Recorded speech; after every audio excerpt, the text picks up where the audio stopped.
ఏ అహంకారంతో విర్రవీగిపోయారో ఆ అహంకారం కూలిపోయింది.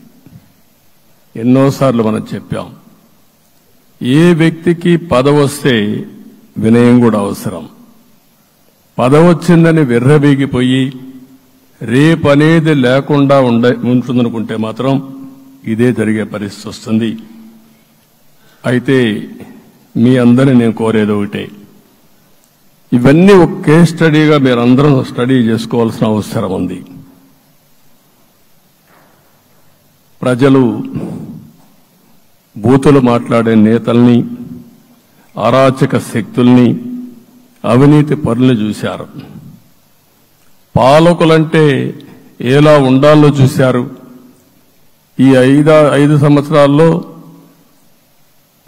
పాలకుడు ఎలాంటి వాడు వచ్చి అర్హత లేని వ్యక్తి ఏ విధంగా ఉన్నాడో చూశారంటే, ఈరోజు ఇచ్చిన తీర్పు ఈ 5 ఏళ్లు పరిపాలించినటువంటి వ్యక్తి యొక్క ప్రవర్తన చూసిన తర్వాత ఇలాంటి వ్యక్తి పాలనకు పనికిరాడనే ఉద్దేశంతో ఓట్లు చేసే పరిస్థితికి వచ్చారు. ఇది నా ఉద్దేశ ప్రకారం ఒక కేస్ స్టడీ అవుతుంది, మనందరం కానీ జాగ్రత్తగా ఆలోచిస్తే. కానీ మనం కూడా అదే విధంగా కక్ష తీర్చుకోవాలి అని కానీ మనం ముందుకు పోతే మనకు కూడా సమస్య వస్తుంది. అదే సమయంలో ఒకటే చెప్తున్నా, తప్పు చేసిన వాడిని క్షమించి పూర్తిగా వదిలిపెడితే కూడా మళ్ళా అలవాటుగా మారుతుంది. తప్పు చేసిన వాళ్లకు శిక్ష పడవలసిన అవసరం ఉంది, చట్టపరంగా శిక్షించాల్సిన అవసరం ఉంది. అదే సమయంలో విధ్వంస రాజకీయాలు, కక్షా రాజకీయాలు కాకుండా ఇవన్నిటిని ప్రక్షాళన చేయాల్సిన అవసరం ఉందని చెప్పి కూడా నేను మీకు తెలియజేస్తున్నా.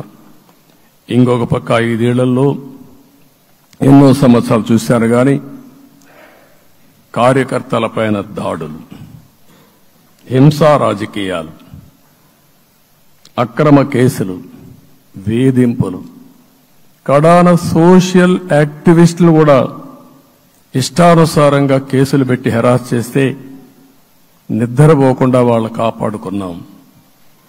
ఇంకొక పక్కన అన్ని పార్టీలకు 3 పార్టీలకు అనుభవం ఉంది. ఈరోజు మీరు చూస్తే ప్రాణాలు తీస్తూ అరాచకంగా ప్రవర్తిస్తూ తెలుగుదేశం పార్టీలో ఒక ఉదాహరణ చూసినప్పుడు అన్ని పార్టీలకు వర్తిస్తుంది. ఏదైతే మన పార్టీకి వ్యతిరేకంగా నేను ఆ పేర్లు చెప్పకూడదు కాబట్టి చెప్పలేదు, కానీ స్లోగన్ ఏమంటే కడాన మెడ మీద కత్తున్న జై తెలుగుదేశం అంటూ ప్రాణాలు వదిలిపెట్టే పరిస్థితికి వచ్చారు. ఇది ఊహించని పరిణామాలు. ఇవన్నీ ఇప్పుడు కూడా కళ్ల ముందర తిరిగే పరిస్థితి వస్తుంది. అందుకే ఈరోజు మనందరం కూడా ఇవన్నీ గుర్తుపెట్టుకుని, నాకు జరిగిన అవమానాలు చూశారు. నేను అందుకే మా కుటుంబానికి జరిగిన అవమానంతో నేను కూడా భరించలేక బయట వచ్చినప్పుడు ఒకటే శపథం చేసి వచ్చాను. ఆ శపథం, ఇది గౌరవ సభ కాదు, ఇది కౌరవ సభ. ప్రజాక్షేత్రంలో గెలిచి మళ్లీ ఈ సభను గౌరవ సభగా చేసి అడుగు పెడతానని చెప్పి శపథం చేసి బయట వచ్చాను. ఓసారి ఇవన్నీ చరిత్ర. ఆ శపథాన్ని ప్రజలు గౌరవించారు. గౌరవించిన ప్రజల్ని నిలబెట్టే బాధ్యత మనందరిపైన ఉంది. సభను కూడా ఎన్నోసార్లు పవన్ కళ్యాణ్ గారు చెప్పారు, భవిష్యత్తులో ఆంధ్రప్రదేశ్ శాసనసభని ఒక గౌరవ సభగా చేసి ప్రజా సమస్యల్ని చర్చిస్తామని చాలా స్పష్టంగా చెప్పారు. అలాంటి బ్రహ్మాండమైన వాతావరణం క్రియేట్ అవుతుంది. దానికి ఒక శాసనసభాపక్ష నాయకుడిగా నేను హామీ ఇస్తున్నా. మళ్లీ ఈ సభను గౌరవ సభగా, ఈరోజు మన పరిపాలన ప్రజా పరిపాలన, ప్రజా ప్రభుత్వంగా మనం ముందుకు పోవాల్సిన అవసరం ఉంది. ముందుకు పోతామని చెప్పి కూడా నేను మీకు తెలియజేస్తున్నా. ఇంకా కిందికి డెప్త్కి వెళ్తే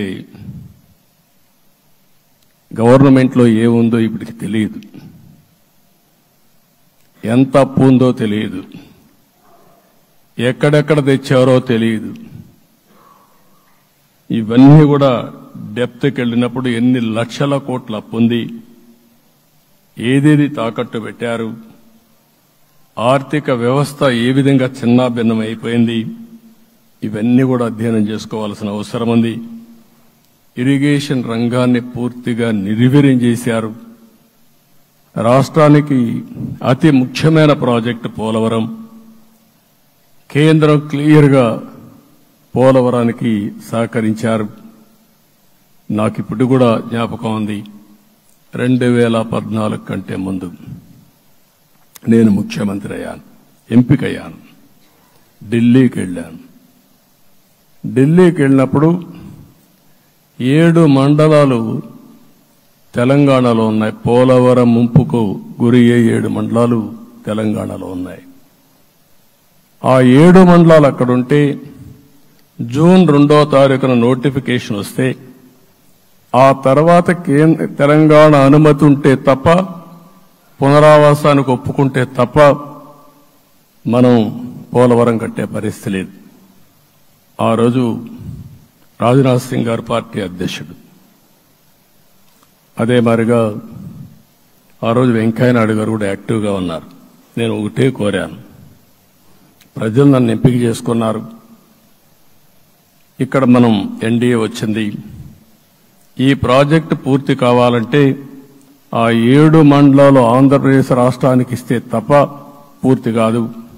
మీరు 7 మండలాలు ఇవ్వకపోతే నేను ప్రమాణ స్వీకారం చేయను, నాకు ఈ పదవి వద్దని ఆ రోజు చాలా స్పష్టంగా చెప్పాను. ఇది ఎప్పుడు కూడా చరిత్రలో ఎప్పుడు జరగని విషయం.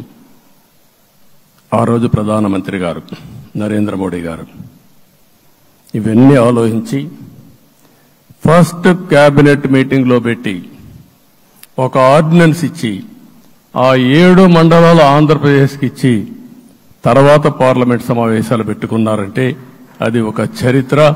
అంటే ఆ రోజు గాని కేంద్రంగాన 7 మండలాలు ఇవ్వకపోయుంటే పోలవరం ప్రాజెక్టు ప్రారంభమయ్యేది కాదు. అన్ని కష్టాలు పడి మళ్లీ డబ్బులన్నీ కోర్టులో ఉండే కేసులన్నీ విత్డ్రా చేయించి అన్ని చేయించాం. 72% పనులు పూర్తి చేశాం. ఈరోజు మళ్లీ మొదటికొచ్చింది.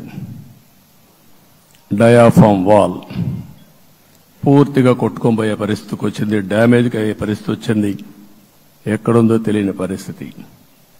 మళ్లీ కేంద్ర సహకారంతో రాష్ట్రానికి అతి ముఖ్యమైన ప్రాజెక్టు పోలవరం, దీన్ని పూర్తి చేసే బాధ్యత, దీన్ని పూర్తి చేసి నదుల అనుసంధానం చేసి మన అందరం ప్రతి ఒక్క ఎకరాకు నీళ్లు ఇవ్వగలిగితే దానికంటే బ్రహ్మాండమైన కార్యక్రమం ఏమీ ఉండదు. వ్యవసాయ రంగం స్టెబిలైజ్ అవుతుంది. ఇది సాధించడానికి అన్ని విధాలా కష్టపడతామని చెప్పి కూడా నేను మీకు తెలియజేస్తున్నాను.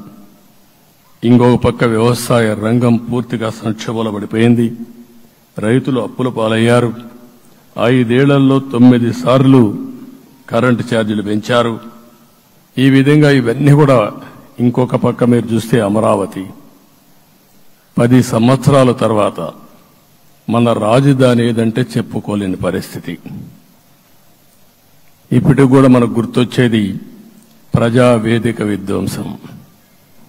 అలాంటి దుర్మార్గమైన కార్యక్రమాలు జరిగాయి. ఇవన్నీ కూడా గుర్తు చేసుకుంటూనే కక్షపూరిత రాజకీయాలు కాకుండా కన్స్ట్రక్టివ్ పాలిటిక్స్ కి మనం ముందుకు పోవాల్సిన అవసరం ఉంది.